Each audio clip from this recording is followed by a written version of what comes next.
massive privilege having you, Karl, here. You are one of the most experienced marketers I ever come across. So joining me to be talking about CRM, it's a huge privilege for me and for my students. How about you give a little bit of run about your experience and what brings you here, Karl, please?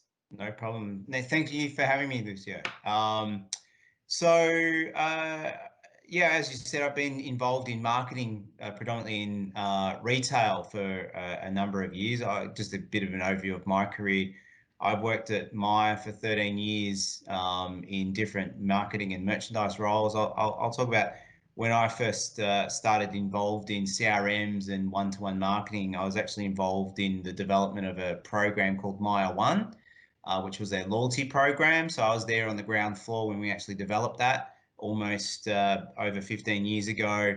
Went on to become the marketing operations manager at Myer, where I oversaw all the strategy and all the media buying and channel planning, not so much the creative development. I then had an opportunity and I became the GM of marketing at Officeworks, where I was for 7 years, and another retail role, but in the Wesfarmers group. And we went on to have some quite significant success and really evolve the brand to become what it is today. I saw an opportunity and I then went to become CMO at Australia Post. I wasn't there that long. It wasn't the right opportunity for me, and actually I left and I went out on my own, which was a great opportunity, and I did some consulting and worked with lots of different brands on lots of different things. And I currently find myself as the GM of marketing for a group called Backcore Retail. So some of your audience might know them, that they run brands such as Autobarn and Midas, which is in the service and retail component of automotive aftermarket. So that's where I am today. Thanks, Karl. Thanks for joining me. So how about we kick off with a basic definition of CRM? What is CRM? So, I mean, you can go, it's customer relationship management. What I like to say is it's an enabler. It's an enabler to help you with your marketing. It's a technology enabler to help you better personalize marketing and sales. And the other part of CRM, sometimes CRM is confused. CRM actually means, you know, when people use the word CRM, they're actually referring to potentially 3 different things. There's CRM, which is the data in terms of customer data, which sometimes gets referred to like a data lake. That's where, you know, you ingest all the data. The CRM is then the engine room, where you can then put in place certain marketing programs or sales programs. And then there's something called marketing technology or MarTech, which you then plug into a CRM. So there's sort of like 3 elements to it: the data aspect, the actual CRM engine, and MarTech. But sometimes when people say the word CRM, it's all encompassing those 3 elements. But at the end of the day, you know, you can get into the different technological aspects of it. For me, it's an enabler. And Karl, how do you see a modern marketer using CRM? So I know that you want me to talk exclusively about CRM, and I will. However, I need to go back to the fundamentals of marketing, and I'm going to make a shape of a funnel and talk about, you know, we talk about top of funnel. So building awareness of the brand or your product, building saliency, building what you want them to be known for, in terms of, if I say the word ice cream, I want to be salient for delicious ice cream. But that's top of funnel.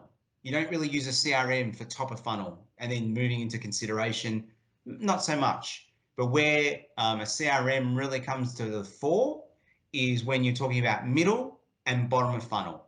And it really helps you then, you know, there's some terms that gets used, but, you know, the words I like to use, and other people will say different things, but I say cross-sell, upsell, retain, and win back.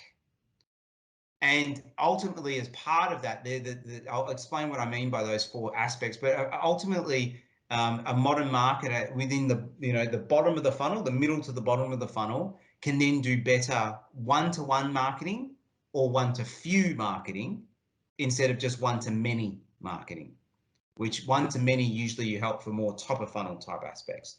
So let me go back to those 4 aspects that I talked about, which was like cross-sell, upsell, retain, and win back. So cross-sell, it kind of says it in the name. I'll use some retail examples, but you can think about it in FMCG or financial services or travel or lots of things. I'm sure they're quite applicable. But so cross-sell, let's just say I'll use an Officeworks example. Let's just say I'm selling lots of stationery to someone. I want to cross-sell them into buying furniture. If I'm a financial services and I'm selling them health insurance, I want to cross-sell them into home insurance. And I can then do that because I can target my particular customers who are already in my funnel who are engaged with me on health insurance, but not on home insurance. Upsell, I'll use that insurance example again. Let's just say they've got health insurance. Well, I know about them and their behavior and I can see what benefits they're claiming. I might upsell them into adding physiotherapy into their package. So I can upsell them into what they're already buying. Retail example, they're buying stationery. I'll upsell them into more stationery or maybe more premium stationery so I can then generate better outcomes. Retain. So let's just say a customer is dropping off. I can see that maybe not buying as much stationery. I can then use my tactical activity to then maybe make sure that I'm not completely losing them. So that funnel, they're coming out of the funnel. They're not completely out of the funnel yet, but I can see that their activity is dropping off. So I can try to make sure that they stay in the funnel and I keep them active. And win back, obviously, I know them and I have a relationship with them in some way, shape or form, and they're fully gone out of the funnel and they haven't purchased with me for 6 months. And therefore I'm trying to win them back and incentivizing them to win back their patronage. So ultimately that's how, for me, a modern marketer uses it. Not necessarily for top of funnel activity, because I'm sure in other parts of your course, you'll talk about top of funnel and building awareness and saliency and consideration.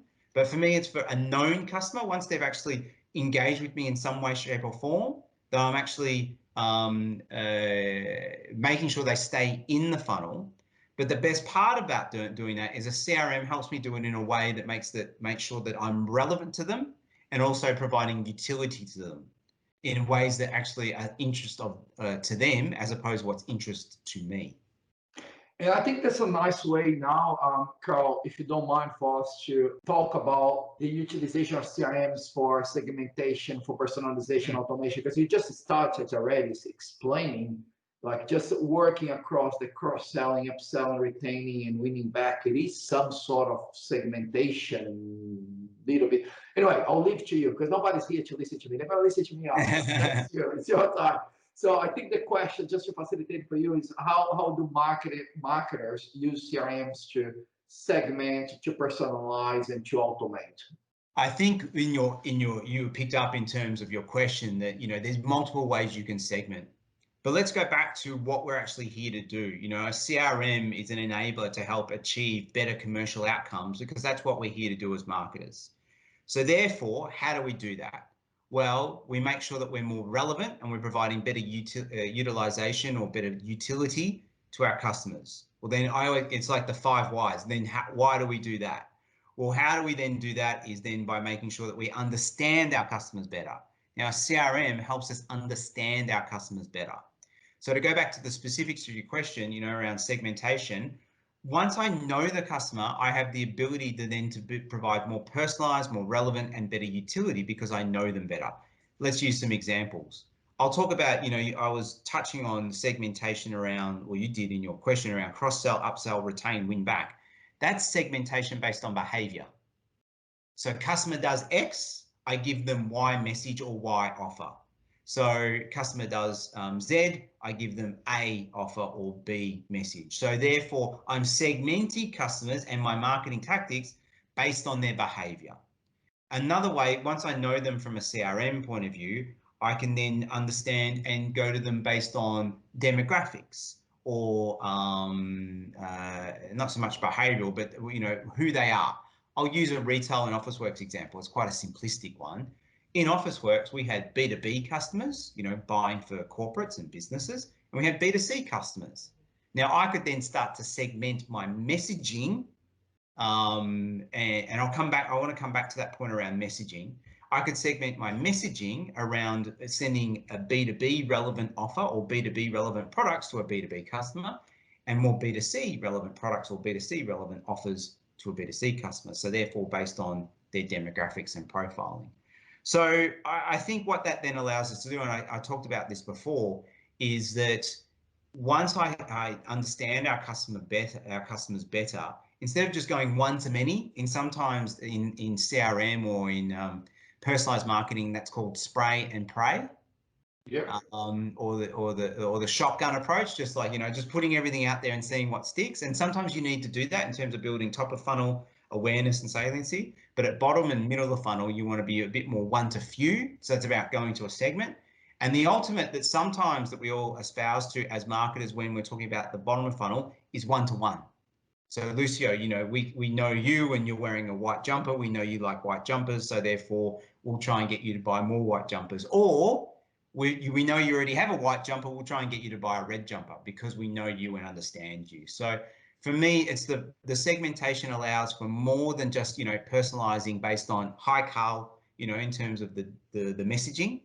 It actually based on who I am, what I like, and what your understanding of me as a business is. How about automation, Carl? Because we now talk about segmentation, personalization, and personalization beyond calling you by your right name. Yeah. Where is the automation perspective here? So that for me is the automation is what sits on top of the CRM, and what marketers sometimes, or what they mostly do, is they set up customer journeys. So therefore, based on if a customer does X, we can then give them Y message or Y offer. If customer signs on, we can then give them a sign-on offer. So basically the automation is that based on their behavior, we've then automated activity based on their activity. Now, based on their behavior. I'll give you, again, a retail example, but I'm sure you can think of other examples in lots of different industries. I'll give you some automation examples. In Officeworks, we had, so businesses buy paper. And so they buy a normal order of paper. Now, through our CRM and through their activity, we knew how often they'd buy the paper and what they'd buy. So therefore, to help them and provide utility and be more personalized to them, we'd say, hey, your paper order is due. Would you like to order another 2 reams like you did last month? So therefore, that is not someone sitting there with a piece of paper or an Excel and going, yes, I need to send Lucio an email today or send him digital marketing. That's actually set up as an automated campaign, and therefore we can then monitor how that automated campaign is going, and then look to optimize both the customer journey, but also the messaging. I'll give you another automation example, which is a non-email type example. If I had a customer back at Officeworks who bought a HP printer, and they went into Google and they searched printer ink, we then had automation that then allowed, based on the fact that we understood the customer and the marketing automation tool that sat on top of our CRM, that when they went into Google, would actually pay a little bit more for that purchase for the search ad. And you know what? Instead of serving them an ad that said Officeworks ink, it would say HP E780 ink. Here's the link for it. So because we knew what printer they had, we could actually make our ads more personalized and more relevant to them, and therefore provide utility to them. So that's examples for me of actually how, by understanding the customer, you can set up automated campaigns that then achieve better outcomes. And that sounds fascinating, but the question is that works really well, and worked really well for Officeworks and some sizable businesses. But with your experience, Karl, should small to medium businesses use CRM, and there'll be how much costs the CRM? So it's a double question: how much costs, and should small and medium-sized businesses use your CRM? Yeah. The answer for me, when anyone says, should I use TV, should I use email, should I use CRM, is always, it depends. Because what does it depend on? It depends on your objectives. Now, in the most instances, I would say that a CRM is going to be applicable to a business in some way, shape or form. Because don't forget, if you're a B2B business, a CRM can be used as a sales tool, not just a marketing messaging tool. Particularly in B2C and anything that involves online transactions, 100% absolutely. And I can say from my I've given a few Officeworks examples. From my consulting work, I actually helped implement CRMs for a small business that had Basically, it was an owner operator. There was one employee, and they sold weight loss shakes. And they were a direct-to-consumer business that sold weight loss shakes in a premium they were a premium product for people trying to lose weight. Now, what they did is they set up automated customer journeys with a very, and I'll come back to the cost, with a very low cost solution. The solution was actually a software system called Klaviyo. And basically, as the customer actually interacted with them, we set up journeys to say the first time they purchased, they got this email. The second time they purchased, they got this email. If they continued to purchase every month, they then got this email. If they didn't purchase for 4 months, they then got this email. So very simply, we set up about 6, 7, 8 maybe customer journeys and had the emails there sitting ready to go, very cost effective and able to try and cross-sell, upsell and win back customers. Now, on top of that email program, which was automated email based on their CRM, we had our normal, what you might call newsletter or monthly promotion that we'd send out to them. And that was a bit more of the one to many. We'd send it out to the whole database of active customers. But the one-to-one aspect was actually built off the very simple software solution of Klaviyo. Going back, even if you can't afford that, I mean, at the end of the day, CRM is just about understanding your customers better to give them better messaging. I could see how a small business owner with a retail frontage, they might even keep an Excel spreadsheet, or lo and behold, maybe even a book with pen and paper that may even say, let's just say you're selling, you're a cafe and you know Karl and I'm gluten intolerant. You may even write down Karl's gluten intolerant. Actually having some record of customer is a system of CRM. So just when you said the word CRM, probably dollar signs are going off in your brain. Just think about what a CRM is and how you can utilize it. And there's always hacks and ways and means of going about it. I'll answer the cost question. The only thing I'd add to the CRM is, and we may come to this, but you need to be across data compliance and data laws to make sure you're not breaking any laws in terms of how you acquire data and actually how you then message them. So going back to the cost, if you're doing anything illegal there or that actually breaches the ACCC codes, it'll be very costly because you'll be fined. Okay, so you need to make sure you're staying on top of, you know, your unsubscribe rules, making sure people are actually opting into messaging, et cetera, et cetera, et cetera. If you're keeping that logbook of Karl's gluten intolerant, make sure that you're doing it in a way that's legally compliant. Now, in terms of then the costs are quite significant depending on the size of the business. So what I've found is the smaller the business, you have less customer journeys, less users, so therefore the cost is proportionate. If I'm actually going through a CRM tender as we speak for the business I'm in, Backcourt Retail, you know, I'll find out, but you know, it can be in the vicinity of millions of dollars. But just because, you know, with the big organizations, it can be millions, doesn't necessarily mean that it has to be millions for everybody. Hey, Karl, what are some of the most used or perhaps even some of the most famous or known CRM systems available now from small to enterprise? At the moment, there's the big five. And it's a constantly evolving picture because these software companies, they're like Russian dolls, like, you know, one buys another one, then another one buys another one, then another one buys another one. But I'll give you what might be sensitive information, but through my CRM tender and we scope the market, the big five at the moment are Microsoft, Adobe, and they have a full suite including automation tools, Oracle, which has been quite strong in the web e-commerce place, and now very strong in CRM. SAP, again, very strong on e-commerce. And I wanted to leave Salesforce because Salesforce is probably the most famous and most popular CRM. And for me, I'm not saying Salesforce is like this now, but Salesforce has been more the sales CRM, so for sales managers, and that's really where CRM really sort of had its foundations in terms of sales managers. People who'd be out on the road seeing customers. I mean, that was its foundation, Salesforce, and therefore it's now gone more into e-commerce and digital marketing and MarTech. But Salesforce is probably if you said name CRM, they'd probably be the most famous one that you could actually mention, Salesforce at the moment. But for me, it's an ever evolving picture. Look, there are different, and sometimes, no CRM is equal. Like, for example, I mentioned Klaviyo, which is, some people might not say that's a CRM. That's more of an email tool with a database behind it. Another one, there's a version called Adobe in Marketo, which again is an email tool. So no two CRMs are similar. I'll go back to when you said, should every company use a CRM? I go, it depends.